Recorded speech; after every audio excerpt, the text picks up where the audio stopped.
ไม่สูงค่ะเมื่อได้เป็นวันที่26เดือนธันวาคมที่4ปี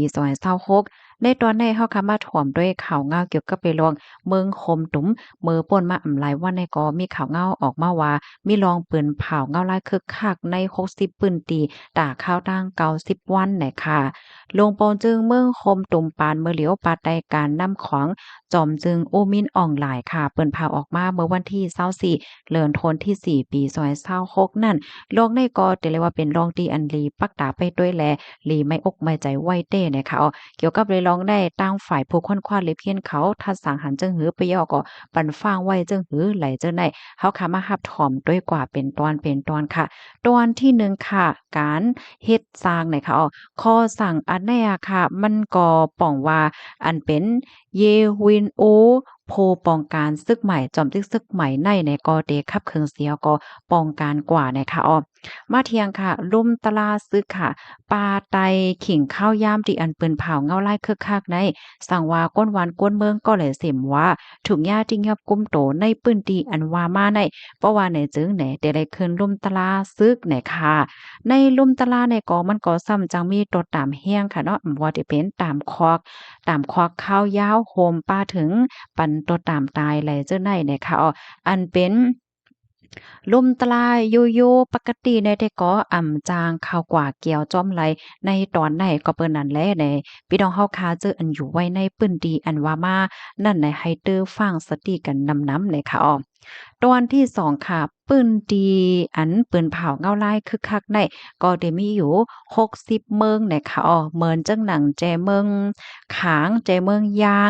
งเผิกย่างเหลียงแจเมืองชังแจเมืองไต้แจเมืองระแขงโฮมป้าถึง แจแกงเวงเหลือมันตะเลเนี่ยค่ะปื้นดีอันว่ามาในกอมีไว้จุ่มยิบกองกลางเจ้าคือเนาะจุ่มลูกเพิ่นย่อก็จุ่ม PDF ว่าจังหวะเจ้าในเฮ็ดเนี่ยค่ะ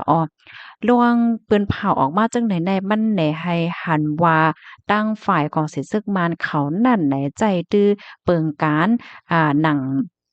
ปดขาดเปิดตาเตยึดเอาขึ้นปื้นตีอันถูกย่ายึดไว้5สัง5อันถูกย่าเหมือนจังว่าจุ่มลูกเพิ่นเขาอยู่สร้างเศร้าไว้5ไหลเจิ้นในเฮ็ดไหนออกกำในเฮาค่ะสามารถเที่ยงตอนที่3ค่ะอันในก็หลายๆก็มีความถามอยู่ค่ะเนาะเมื่อป่นมาในซ้ำมีขอห้วยขว้างให้มาอุบโอ้กันปยก็ขย้ำสืบมาก็ซ้ำออกมาเปิงเงาไล่คึกคักจังไหนเที่ยงให้ไหนอันในเป็นลวงดีหลีไม่อกไม่ใจเตะฝ่ายตั้งการเมืองเนี่ยค่ะย้อนก็เพราะว่าคอเปิ้นภาพอันในไหนมันเกิดขึ้นมันป่อมีมาขิงข้าวที่อันอ่ำป้อปลายเปิงกันนั่นน่ะเนาะมื้อป่นมาอ่ำป้อหึงสังในก็อยู่ดีอู้มินออนไลน์เนี่ยค่ะก็เลยเปิ้นผ่าวกว่าแผนปากวันเปิดตาอบโอ้ลวงงำเย็นเหี่ยวก็ห้อยห้างจุ่มลูกเพิ่นเนี่ยมาอบโอ้กันว่าสังว่าเฮ็ดจังเนี่ยค่ะ ปยกอันเป็นฝ่ายสารคาดฝ่ายลูกเพิ่นเขาได้ก็หันถึงว่าคอเปิ้นเผาเงาลายคึกคักอันออกมาได้เหมือนตั้งว่ามิบอี้ให้จุ่มลูกเพิ่นเนี่ยกว่าอบโอ้นั่นน่ะเนาะเปิดตาเตอบโอ้กันลองงำเย็นว่าสังว่าเฮ็ดจังเนี่ยสังเจ้อหนางว่ากว่าอบโอ้5นั้นก็อบโอ้กันตกลงกันไล่5มีลวงเหมือนกัน5สัง5เฮ็ดจังไหนเนี่ยก็จังเอาคออ้างเอาหน้าเตอที่ว่าเงาลายคึกคักเนี่ยเสียก็จัดการกว่าหนังฮาวๆแห้งๆในปื้นที่60เมืองอันว่ามาในเฮ็ดจังไหนกับในมาเที่ยงตอนหนึ่งค่ะพรตุ้มย้อนต่อก้นหวานก้นเมืองอันในพี่น้องก้นเมืองเฮาให้ไลฟังกันหน่อยค่ะเนาะลวงหลอดเลี้ยวเนี่ยค่ะมันเต็มบ่เต็มโทนนั่นขนาดเนาะว่า เดมี่ลองปืนเผาเคอร์ฟิวค่ะห้ามจู่ตุ่มกันปยก็ห้ามเฮ็ดจังหนึ่งจังไหนเรือเสนั้นก็มีลองกดทัดแฮงเด้อขึ้นมาจังเนี่ยเนาะลองตั้งไล่โหยแย่มันได้ข่าวก่อมไปเลยหันแม่นค่ะเนาะว่าในปื้นตีอันว่ามันนั้นปื้นตีหนึ่งในปืนเผาว่าจังหือจังหาพองให้ในนั้นค่ะน่ะเนาะมันนังว่าเต็มเลยออกเคิ้นขิงข้าวยามข้าวนั้นข้าวใน5สัง5เฮ็ดเนี่ยลองได้ก็ย้อนให้พี่น้องเฮาค่ะจื้ออันอยู่ไว้ในปื้นตีค่ะเนาะก็ถ่อมด้วยดี ผู้ใหญ่ก้นลงวานค่ะเนาะปกกลางปกแก่เขาวนว่าเปิ้นก็แล้วแต่ป่องแรงถึงก้นวันก้นเมืองอยู่จังไหนค่ะ ก็เนี่ยค่ะก็ให้เด้อไลฟังสติลองเจ้าไหนเนี่ยเขาเอามาพ้องตีเปิ้นเผาเคอร์ฟิวว่าสั่งว่าเจ้าไหนเนี่ยค่ะปะยอก็ลองกดทัดลองกว่ามากๆว่าสั่งว่าเฮ็ดจังไหนเนาะอันขย้อนปันฟังพี่น้องค่ะแต่ข้อที่1ค่ะเนาะเอาวัดไว้จับโตจับทองกว่ายกอที่2เนี่ยแคบหางเจ้าเนี่ยมันจังพี่น้องค่ะมังก็ค่ะเนาะไลกว่าแหลกตีนั่นตีในถ่ายไว้แคบหางเกี่ยวกับเลยลองซึก5ยกอตีในโฟนพี่น้องเฮาค่ะนั้นมีไว้แคบหางเกี่ยวกับเลยลอง ซื้อค่าสังหาเลยเจ้าเนี่ยก็ให้ได้สติกันป้ามสั่งถูกเพราะว่าเปิ้นทัดเปิ้นย้อนด้วยโฟนป้าเนี่ยก็พี่น้องเฮาค่ะอย่าเอาตั้งพิษนั่นน่ะเนาะแล้วก็แทงอันหนึ่งตั้งฝ่ายผู้คนควันเลยเพี้ยนเขาแต่ก็ถ้าฐานว่าจางมีก้นปลายออกวานออกเมืองเที่ยงเนี่ยค่ะว่านะคาล่ำว่าลองต่อสู้กันในปื้นตีอันตีว่ามาในเตจางมีลองเฮาเฮียงขึ้นมาจังไหนเพราะว่ามีลองต่อสู้กันปึดตึกกันมาเย้าเนี่ยก็จางมันก็ตึกคึกดอกก้นวานก้นเมืองเหี่ยวก็เดจังมีมาก้นปลายเพเหี่ยวก็เข้ามาดีดังเมืองไทยว่าสังว่าจังได๋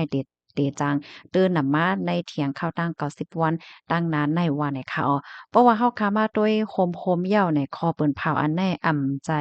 เปิดตารักษาลวงงำเย็นในวันในเมืองกะนานกุ้ยเนี่ยค่ะกุ้ยก็ว่ามันใครมีติป้องความหมายว่าตื้อยกจั้นหลวงตื้อฮาวเฮียงในปื้นที่ก่อว่าไลเนี่ยค่ะเนาะมันก็จังเฮ็ดให้สายงายเงาลายที่ในเมืองคมตุมในข้าวตาสามเหลินสืบกว่าในแหน่จังตื้อมีหลวงเข้งแข็งมาจังไหนอ้อข้อมูลในคาไลปึงอิงเอามาดีห้องการข่าว CNN ห้องการข่าว Reuters ปยก็ห้องการข่าวไทย PBS ต่างไว้เนี่ยค่ะพี่น้องเฮาค่ะถ่อมข่าวเงาโคนในหันเทินจึงหือพองเนี่ยค่ะเนาะถ่อมข่าวโคนในเย้าเนี่ยก็อย่าไปแนตกใจค่ะเนาะแล้วก็ห้องการข่าวมติชนออกไว้เนี่ยค่ะถ้าเฮาไล่เอาข้อมูลหลายตีหลายต่างมาโฮมกันโฮมป้าถึงตีผู้ค้นคว้าผู้เลเพียนเขาถ้าสร้างป้ายเหนไว้เนี่ยค่ะถ่อมข่าวโคนในเย้าก็อย่าเป็นแนตกอกตกใจแล้วก็ไม่ใจแห้งหนังเก่าค่ะเนาะก็มาเปิ้นแผ่ในปันได้ให้พี่น้องเฮาเขาไล่รับรู้แล้วก็ฟังสติอยู่กิน สติวิทยากันนั่นก้วยเฮ็ดจังได๋ค่ะก็จังหือเกาหลีเนาะก็ย้อนให้หลายๆฝ่ายอบโอ้กันเฮหนังหือเตลดย่อมไล่ปัญหาปฏิฆาตอันเกิดขึ้นเหี่ยวก็มีมาลองงำเหยียนเสก้ามไหนค่ะอันดำรองในฐานะที่เป็นก้นเมืองได้ก็นั่นล่ะค่ะติดตามถอมข่าวเงาอยู่ตาสิแล้วก็สติวิทยาเปกามค่ะเนาะดีกว่าหลายมาหลายนี่ก็ให้ทัดด้วยนี้จอมรถเครื่องตัวเจ้าเก่าจอมโตจอมคิงแล้วก็โฟนว่าหังว่าให้แหนม เพราะว่ามารัดเกี่ยวกับเลยลองได้พี่น้องค่ะได้ฟังหั้นแม่นว่าในในสื่อข่าวใส่หมอหอมในขณะที่ขับเปิ้นแพ้ในข่าวเฮาก็วนป้าลวงห่มลมพี่น้องค่ะป้าก็เบิ่งหังในมือพี่น้องเฮาค่ะติดตามตุ้ยข่าวตุ้ยหางก็ยาวในเพราะว่ามันมีไว้หังซึ่งหังปัญหาปฏิฆาระสังทุกข์ในโกมันจังเป็นเพเฮ็ดเนี่ยกำนั้นแลหังซึกหังจังได๋เขาก็เต็มเป้าใส่ในตอนในเฮ็ดจังเนี่ยเนาะ กำนั้นแลก็ให้พี่น้องค่ะเขาฟังไว้ตอนเจ้าแน่ลองแค่พางว่าสังว่าเจ้าไหนเหมือนเจังว่าอันที่พี่น้องค่ะกว่าตุ้ยว่าหางว่าเฮ็ดจังไหนน่ะเนา